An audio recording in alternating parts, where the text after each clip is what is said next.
Chapter 9, what not to do.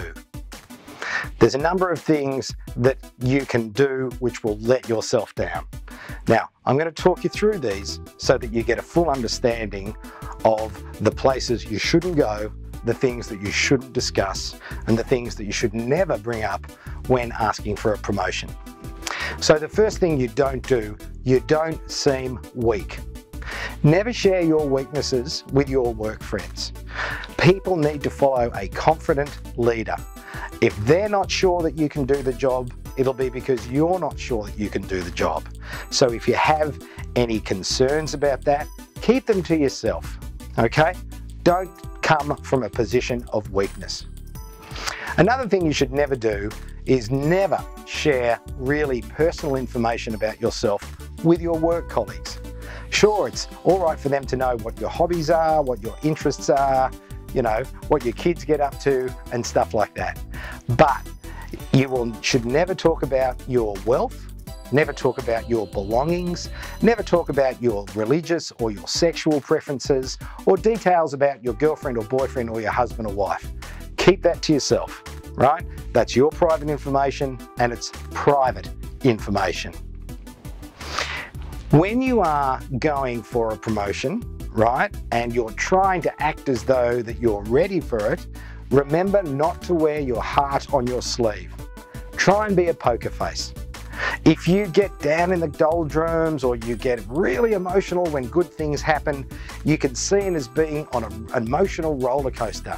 And that will sometimes not only worry the people around you, but it will be concern for the people above you as well. You want to seem solid. You want to seem steady. You want to seem to be able to take the pressure and be able to do the task.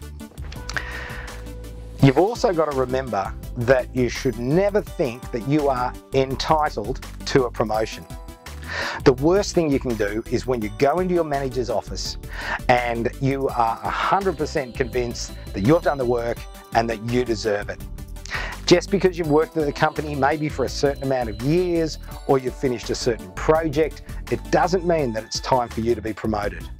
And if you come across as sounding too confident, you may send a message of arrogance or even being unreasonable about your request, because sometimes it can come across as a threat. You've also got to remember that sometimes you and your boss may not see eye to eye on exactly where you are and how far you have progressed. And this is important, not what to do.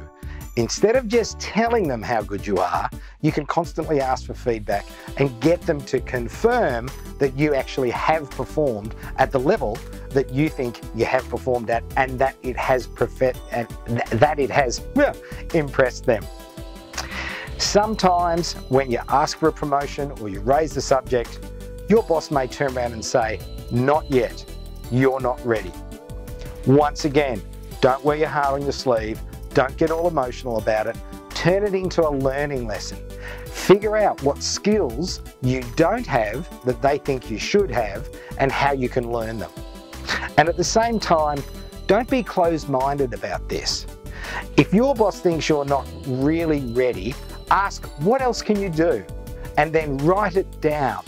This shows that you're determined to keep up the good work that you're doing, and on top of that, that you will do what it takes to get the promotion that you're after. Another area which comes up quite a bit when people ask for promotions, which is a definite no-go area, is comparing yourself to other employees. Now, you may not feel as though a co-worker deserved a promotion or that they've done enough or that they've done a better job to you, but this is not the time, nor is it ever the time, to actually say, I did a better job than John and John got promoted and that's not fair, so therefore I should be promoted too. It doesn't work that way. It'll make you look petty, it'll make you look whingy, but most of all, it will make you look as though you don't have the maturity to move up that corporate ladder. Don't talk about it. Let's face it, maybe you feel that you really did deserve the promotion, but that someone else who's been there longer than you possibly had got it over and above you. That doesn't mean that you have to talk about it with co-workers. It's seen as gossiping, it's seen as, outside conversation, and it actually detracts from the strength that you have and the outlook that you have, that you should have if you are going to be promoted into a senior position. Make sure that you don't second guess the situation. When decisions are made by senior management of an organisation about who should or who should not get promoted, just remember, you might not be privy to all of those reasons.